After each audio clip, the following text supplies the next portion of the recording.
Do religious teachings and the religious mindset promote ideologies such as racism and separation? I think there might be something there.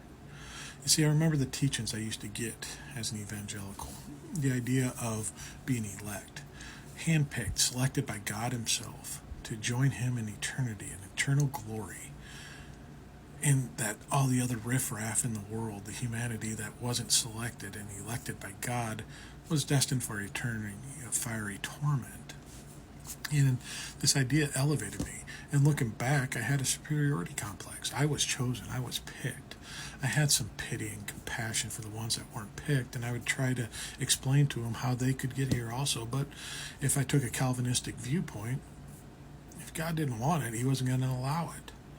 So what could I do?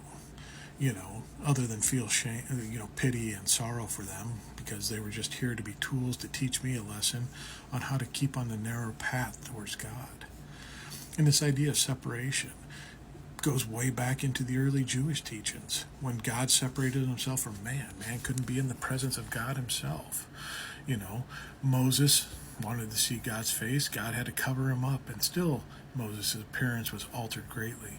Priests entering into the Holy of Holies would die instantly if God was in the presence of them. So we couldn't be even near holy ground with God, so He was elevated above everything else. So it promoted this idea of elevation and superiority. Those that are checked, selected, and chosen were going to be better than everyone else. So why wouldn't this mindset permeate into society itself? Hey, I'm the one that owns the land, and I'm the one that can control all these other people. We got these people, they're a little different than me, I'm going to enslave them. That makes me better than them, and they're going to be my forced labor that I get to have, and I'm going to be superior than them. Maybe I can teach them some religious notes and stuff, but they'll never be elevated to the same level I am, because I'm separate, I'm different, I'm better. And it's these ideas that truly hurt and harm our country, and it's what's causing us now political dissent, because I have to be right, my guy's the right one to do this, and the other guy's absolutely wrong. If we can't come together and find common ground and find unity in what needs to be solved and done in this, we'll never move forward. That's the simple truth and fact of it all.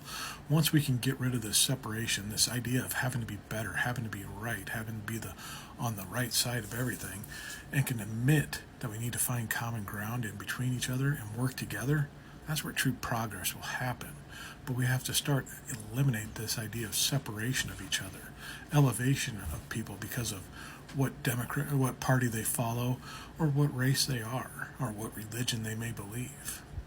We all can find common grounds no matter what we believe, who we are, and what we are. Once we realize we're all the same on the inside and can come together to find what works for all of us together, progress truly can happen.